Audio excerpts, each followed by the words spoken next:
Hey, if you like this content, hit that subscribe button and join us. Yes. Not only was I right, I was super duper mega right. Welcome to Comic Artist Pro Secrets. I'm Ethan Van Sciver, 28-year veteran of the broken and dying comic book industry. All right, so this is being bandied about all over Twitter right now. Everybody's talking about this article. Of course, I am a trusted member of the media, and others in comics are less so. So we can't really be sure. With the title like this, it looks like DC is going to kill Superman. ... again. Now, Bleeding Cool has a similar article up right now that says it looks like DC Comics is teasing, killing Superman again. So we can't be sure. But you know what? Let's just take both of these articles at face value because, and I'll tell you why, because it completely makes sense that they're going to do this. There are people on Twitter right now who are looking at this going, oh, DC Comics wants to have another 1993 style Death of Superman event. They want to sell as many comics as they did back then. My friends, that is not why DC Comics is doing this. That is not why DC Comics is doing anything that they're doing with regards to their comic books. We need to reprogram you. I need to reprogram your thinking and re-educate you to understand how these big corporations work and what their decisions are based on. It has nothing to do... Now, it'll be nice if they sell, 200,000 copies of their new Death of Superman book, should this happen. That'll be nice. They'll be thrilled about that. Certain people will brag about it. It'll be great for them. But that is not why they're doing this. DC Comics is not trying to sell comics. You're going to be shocked by that. You're going to say, what do you mean, Ethan? That sounds loop-de-loo. What do you mean they're not trying to sell comics? They're in the comic selling business. No, they are in the Superman IP business. That's what they're into. That's what they're involved in right now. They are in the superhero IP business, and they are in the media business. So, as I said, at the maybe 3 months ago, I got word from an insider within DC Comics that Jonathan Kent's Superman was going to be announced as gay. And there were a lot of people who were in the know, maybe, perhaps, or other media figures. This is a Newsarama article. This is kind of the Disney of corrupt comic book media. There's also Bleeding Cool, the more acidic and corrupt comic book media news site. These are the two big news sites in comics, in my opinion. Both of them saying the same thing. They said, no. What do you mean? Superman's not going to be gay. And then when it came out, it was... No, he's going to be queer or bisexual. Gay just means he's only attracted to men. He's attracted to men and women. In point of fact, Superman is in a homosexual relationship with a pink-haired male, I guess. We think it's pink kryptonite hair product in his floppy little hairdo. Could be. But anyway, no, of course I was right. Second part of my prediction was that they would be getting rid of Kal-El. He'll be going to another planet, wherever they're going to dismiss him. They might kill him. Who knows? But Kal-El Superman is no longer going to be appearing in their comics. And this idea that I had was quickly slapped down by another Superman writer by the name of Philip Kennedy Johnson, who showed up on my timeline, and he just said, Ethan, I used to see you at comic book conventions. I watched you talk Green Lantern on a panel with Jeff Johns. It was great. That was before Comicsgate. These are better times for everybody. Before Comicsgate was here questioning what the comic book industry is doing to itself. I understand Philip. Now, Philip did say, this is wrong, Ethan. Superman, he's not going anywhere. Superman's going to be in this. He's in the book. And I said, oh, okay. Well, if you say so. I will believe you. And then suddenly we have articles like this. Now, why does it make sense for Superman to be killed by DC Comics to protect the Superman IP? I will explain. For the same reason that DC Comics had to get rid of Truth, Justice, and the American Way, they had that phrase trademarked. You understand? DC Comics trades in trademarked concepts and IPs and notions, ideas. They have faster than a speeding bullet trademark. They can put that on a t-shirt. They can make money off of that all day long. But Truth, Justice, and the American Way, back in 2006, when they tried to get it trademarked again, trademarks lapse, they expire. the USPTO came back and said, no, this phrase has become generic. Lots of people use the phrase truth, justice, and the American way. It can no longer be only applied to Superman, and it can no longer be solely owned by Warner Brothers DC Entertainment. Sorry about that. And DC kind of went, oh no, what are we going to do? Struggled with this for quite a few years, and then finally just made this new announcement. We have changed his phrase from truth, justice, and the American way to truth, justice, and a better tomorrow. Much more globalist, perhaps implications of communism and all of these other creepy things. A better tomorrow definitely sounds a lot more radical than truth, justice, and the American way. A much more direct pattern of achieving a better tomorrow. Now, you may ask why. Why is Superman, why is DC Comics adopting this new kind of un-American way of thinking? Is DC Comics un-American? Well, yes, but that's just my own personal opinion. The fact that they couldn't own that phrase anymore and they didn't resort to making it another Americanized expression is interesting. But it also shows the fact that DC Comics as a business wants to make sure that they own every single aspect of everything that they do. And since 1997, I believe, when the new copyright law changed and allowed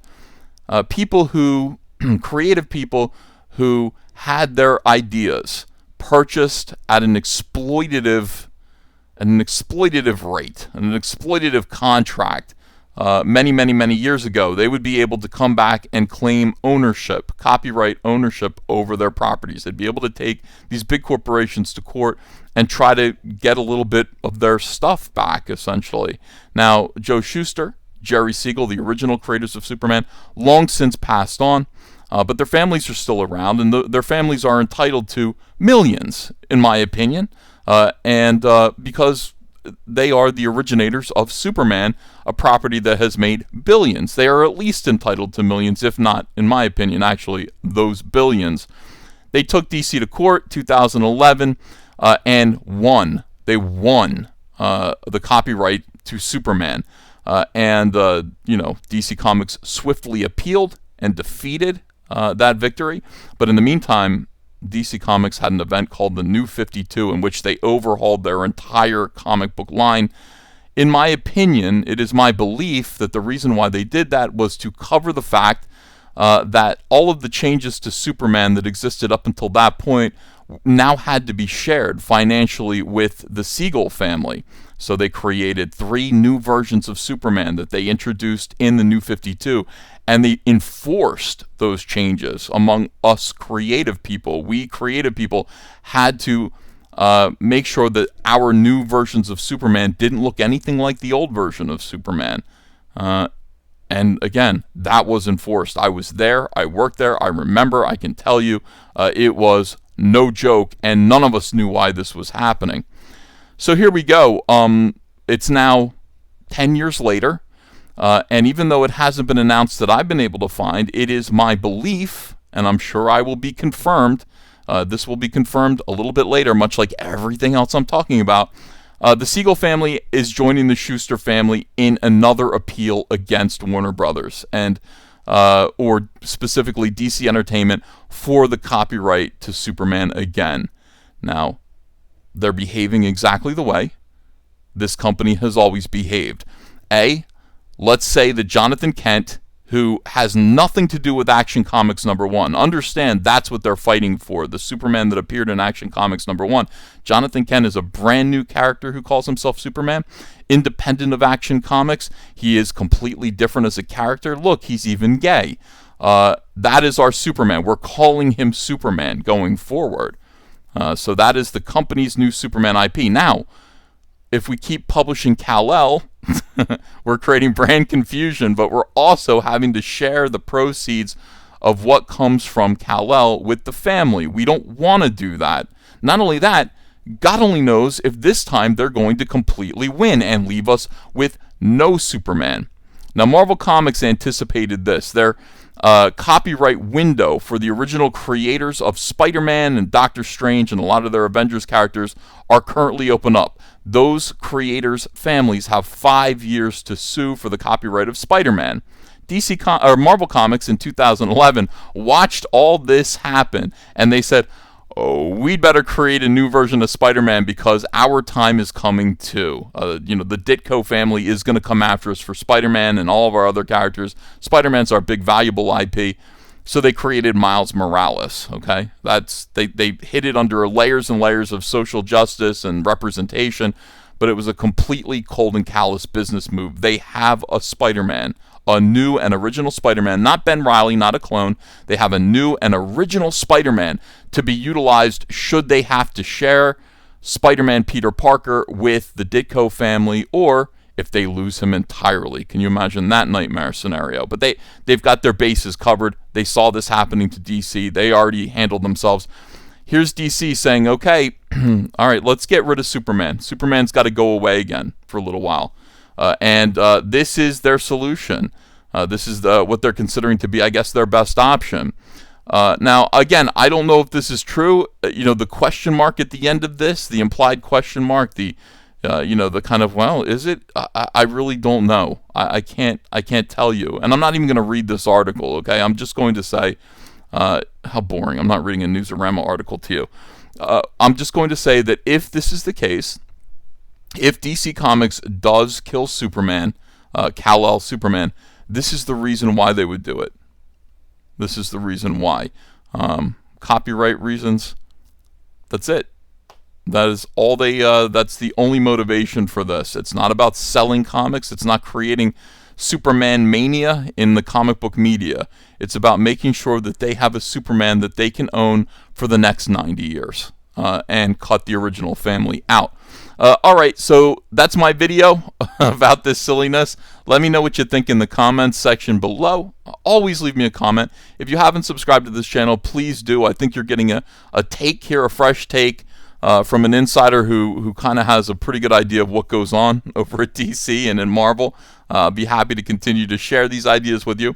And please like, share, thumbs up, all that stuff, this video. Thank you. Also, Cyberfrog. Let me see. What am I promoting? Cyberfrog First Wave action figures still available. We have reached the final stretch goal. All of the toys now come with weapons. That's free. That's because we passed $550,000. We're almost at $600,000 because of your support.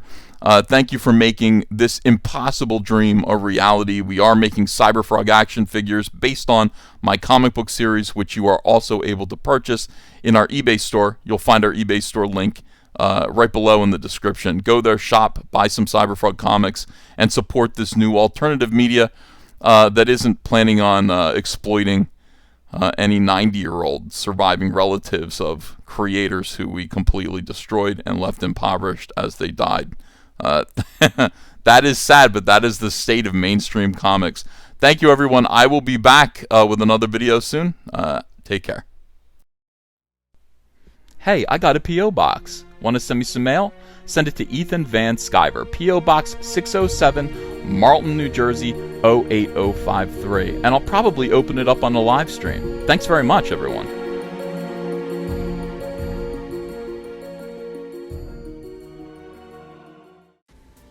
Hey, you want to follow me on Twitter? Are you sure? Well, if so, I'm at Ethan Van Sciver. That's at Ethan Van Sciver. See you there.